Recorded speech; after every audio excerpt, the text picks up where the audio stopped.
Bon retour parmi nous. Aujourd'hui, je vais faire un grand ménage et désencombrer ma maison après un vrai désastre. J'en étais à un point où, si le désordre augmentait, cela deviendrait vraiment accablant. Il est donc temps de reprendre le contrôle avant d'en arriver là. Une fois que j'aurai remis de l'ordre au rez-de-chaussée, je vais aller dans les espaces des enfants pour faire un peu de désencombrement.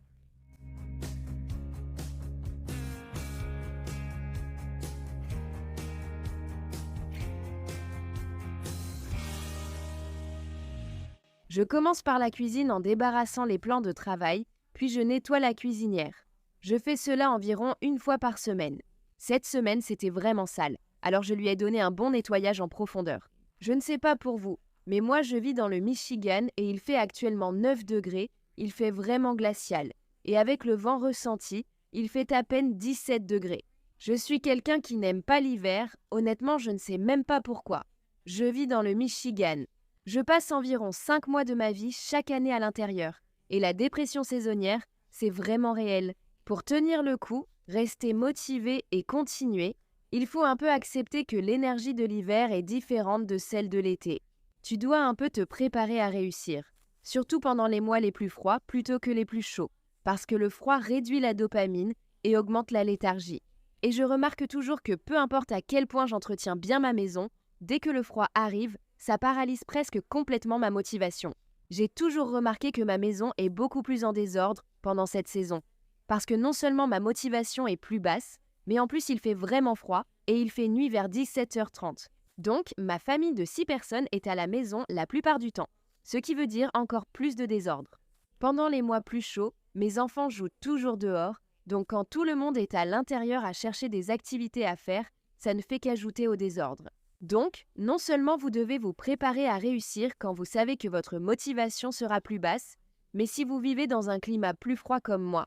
Mais vous devez aussi ajuster vos attentes concernant votre maison, parce que pendant ces mois-là, elle a tout simplement un aspect un peu différent.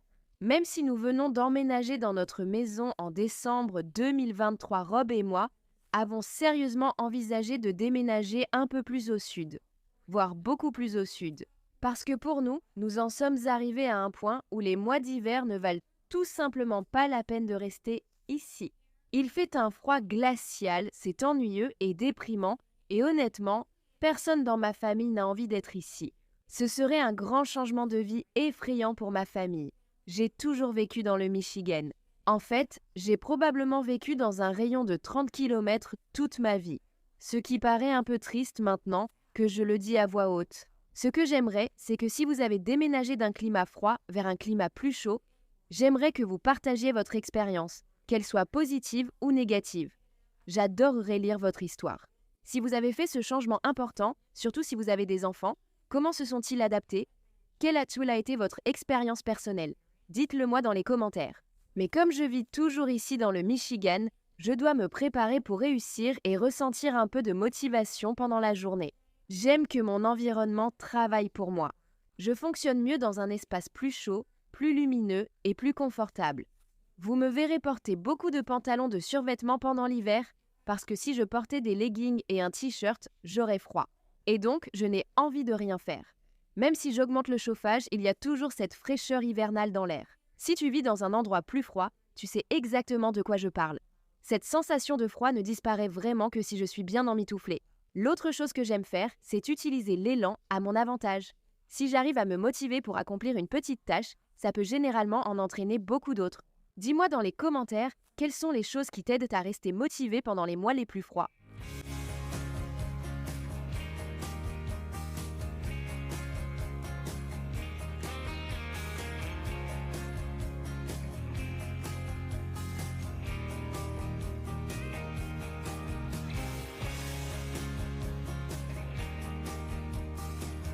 Noé m'a récemment dit, il y a quelques semaines, qu'il aimerait lancer sa propre chaîne YouTube de nettoyage. Il a dit que ça l'aiderait à se sentir motivé pour faire ses corvées, nettoyer sa chambre, vider le lave-vaisselle fait partie de ses tâches. Donc, pour l'aider à se sentir motivé à le faire, j'ai allumé la caméra pour lui et il était tellement excité à cette idée. Cela dit, je pense qu'il est encore un peu jeune pour ça, mais c'est quand même très excitant pour lui.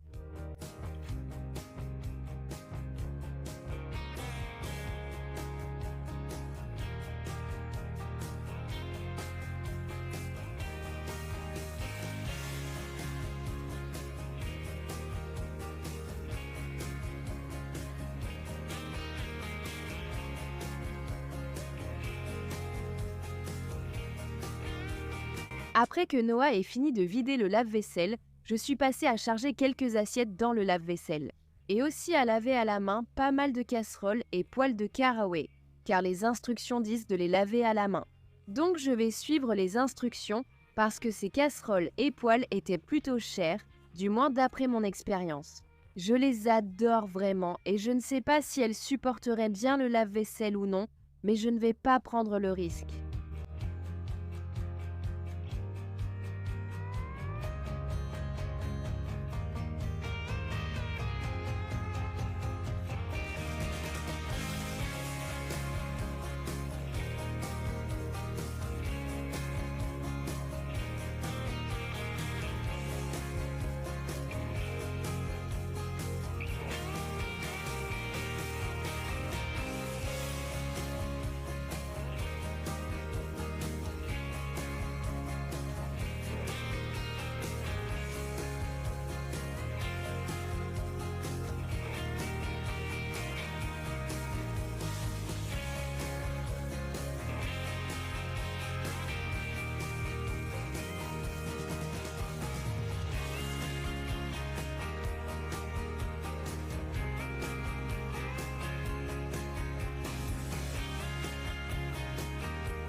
On passe maintenant au nettoyage de notre table de cuisine.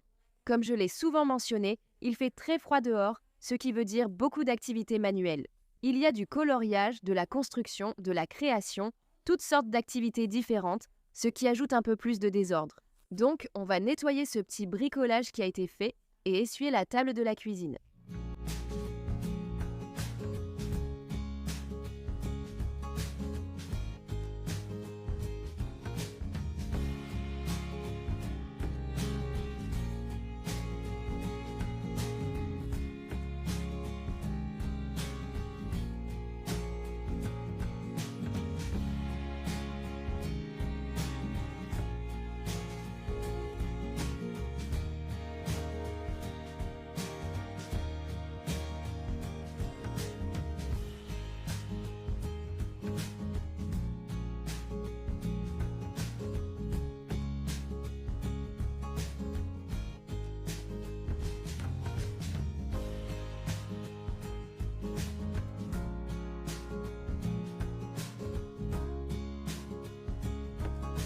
Une chose que j'ai remarquée, c'est que si ma maison a beaucoup de petits désordres, parfois ça peut juste donner l'impression d'un seul gros désordre accablant.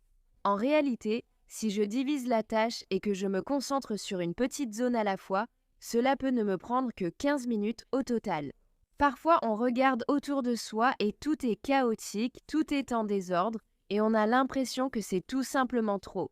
Trop à nettoyer, trop à faire. Ça va prendre trop de temps, alors au final, on ne fait rien. On peut faire une liste de choses à faire ou avoir un plan en tête, mais en ce qui concerne le fait d'avancer réellement, c'est la partie la plus difficile. Si tu as du mal avec ça en ce moment, je veux que tu te lèves et que tu ailles dans un petit coin qui te dérange. Je ne parle pas d'une pièce entière, je parle d'une petite table, d'une petite partie de ton comptoir, même d'un petit coin dans un angle de la pièce. Et prends 2 minutes, juste 2, pour ranger cet endroit en remettant les choses à leur place. Si tu trouves quelque chose qui n'a pas de place, donne-lui une place, et si c'est tout ce que tu veux faire, passe à autre chose. Avec un peu de chance, ces 2 minutes te donneront un peu d'élan pour continuer. Mais si ce n'est pas le cas, ce n'est pas grave. Tu as fait quelque chose. Prends cette petite victoire et recommence un peu plus tard, encore et encore, jusqu'à ce que toute ta maison soit à nouveau propre. Avant que je range la salle de classe, les enfants jouaient gentiment ensemble. Donc, j'ai voulu profiter de l'occasion pour passer l'aspirateur et laver le sol de cette façon. Mes enfants ne traversent pas l'humidité, Ne cours pas dedans et ne glisse pas pendant que je fais ça. D'habitude, j'attends d'avoir complètement fini de nettoyer pour faire ça. Mais en tant que maman, il faut être flexible et saisir l'occasion quand elle se présente. L'occasion s'est présentée pour que je puisse passer l'aspirateur et laver le sol comme je le voulais, même si ce n'était que dans cette partie de ma maison. Je vais m'occuper de la salle d'école une fois que j'aurai fini de nettoyer cet espace.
Avant de commencer à désencombrer, la dernière chose que je fais, c'est de nettoyer la salle d'école. Ce comptoir a toujours besoin d'être débarrassé. Ensuite, j'ai du sable cinétique que je veux ranger et nettoyer, puis je vais passer l'aspirateur et la serpillière ici. Noé a fabriqué une petite guirlande en papier, donc je vais l'accrocher pour lui dans l'arche de la salle d'école.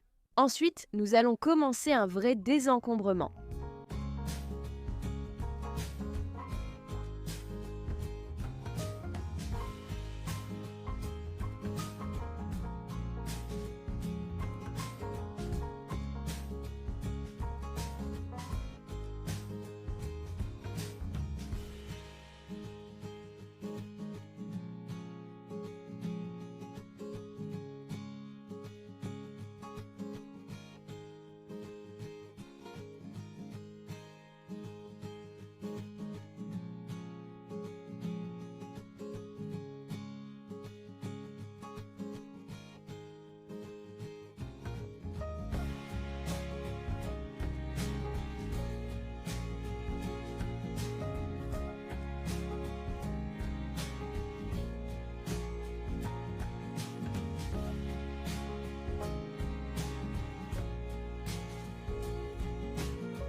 Avant que je commence à désencombrer ce qui est actuellement la salle de jeu de mes enfants. Un de mes chatons, ou peut-être tous mes chatons, a renversé cette grande plante dans mon salon. Il va peut-être falloir que je lui trouve un autre endroit.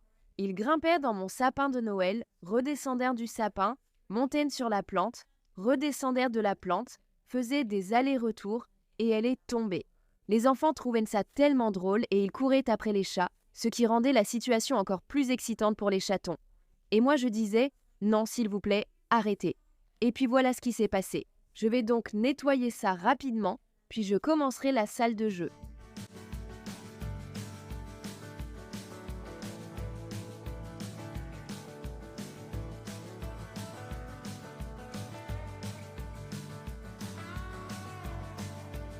J'ai désencombré cette salle de jeu et tous les jouets de mes enfants plusieurs fois cette année et on se retrouve toujours à nouveau dans cette situation.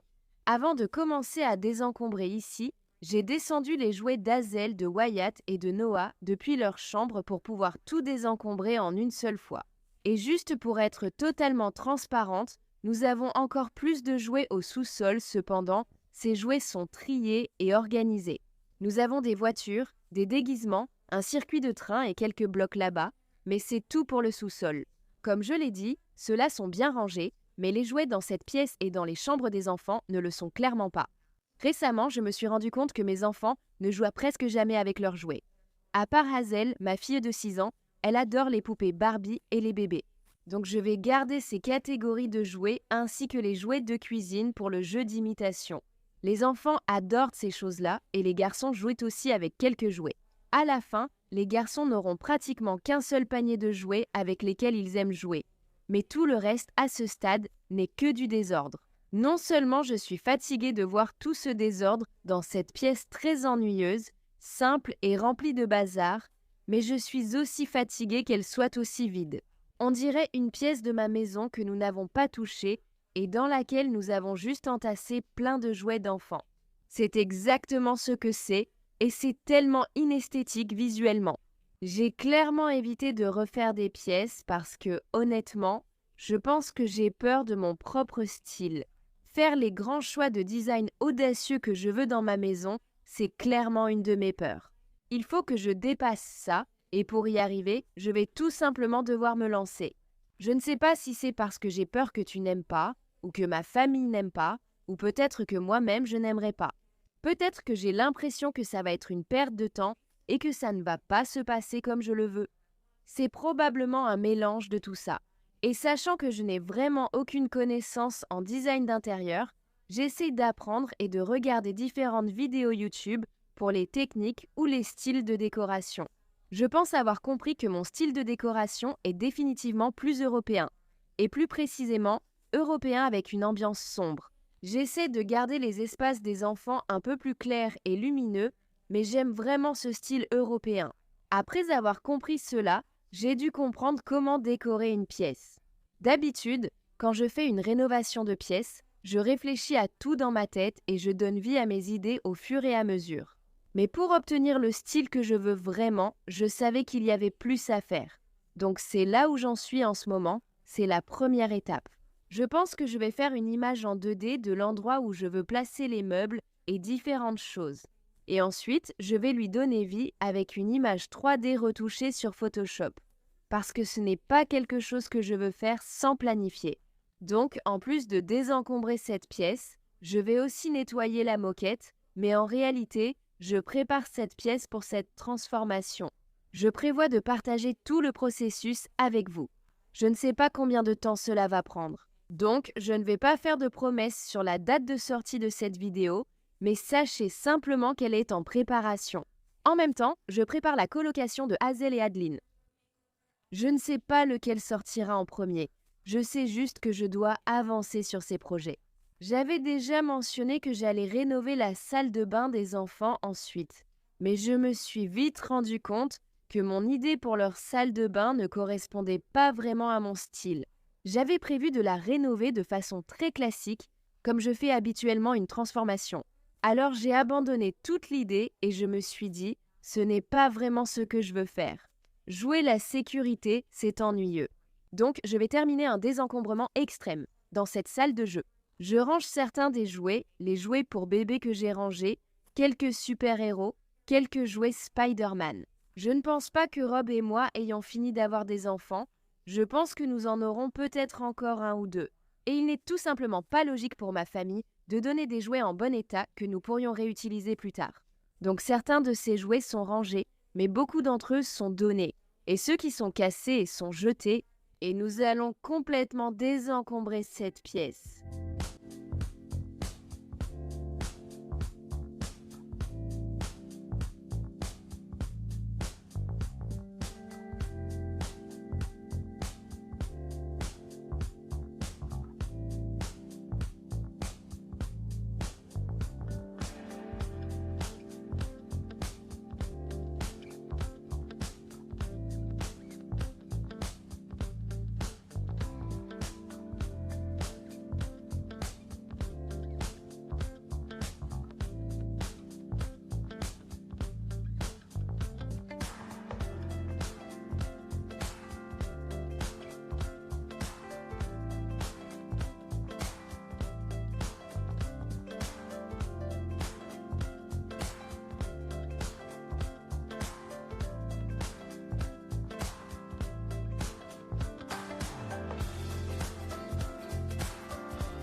À ce stade, j'ai complètement terminé de désencombrer.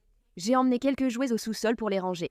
Comme je l'ai mentionné plus tôt, j'ai 3 sacs qui vont quitter cette maison. 2 seront donnés et 1 ira à la poubelle. Je vais quand même complètement vider cette pièce parce que je veux nettoyer la moquette. Mais avant de la nettoyer, je voulais passer l'aspirateur. J'ai mis mon aspirateur sur le mode boost pour vraiment m'assurer d'enlever toutes les fibres de moquette détachées, toute la saleté ou les cheveux qui pourraient s'y trouver. Très souvent, quand j'utilise mon nettoyeur de moquette, s'il y a beaucoup de cheveux ou de fibres de moquette détachées, ils vont traîner sur la moquette pendant que je la nettoie, et même si je fais tout ça, ça va quand même arriver. Vous allez le voir dans un instant. Quand je nettoie la moquette, vous verrez quand même des touffes de cheveux ou de fibres de moquette s'accumuler en petits tas mouillés pendant que je nettoie. Mais pouvez-vous imaginer à quoi cela ressemblerait si je n'avais pas passé l'aspirateur avant? Il y en aurait tellement plus. Regardez à quel point mon aspirateur est plein. Après avoir passé l'aspirateur en mode boost, mon aspirateur était complètement vide avant de nettoyer cette pièce. Toutes les fibres détachées, la saleté et les cheveux seraient aspirés dans mon nettoyeur de tapis. Cela pourrait éventuellement l'obstruer et causer tout un tas de problèmes que je n'ai tout simplement pas envie de gérer.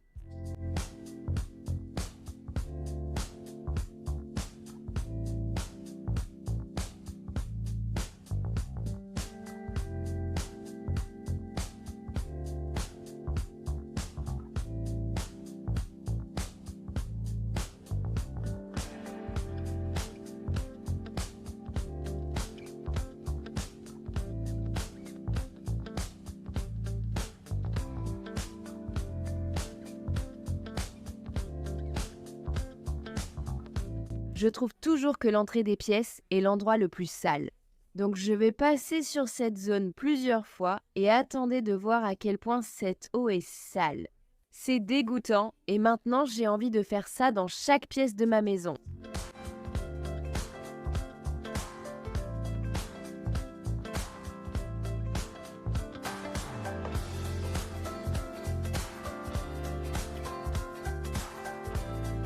Merci beaucoup d'être là, de regarder et de passer un peu de temps avec moi aujourd'hui.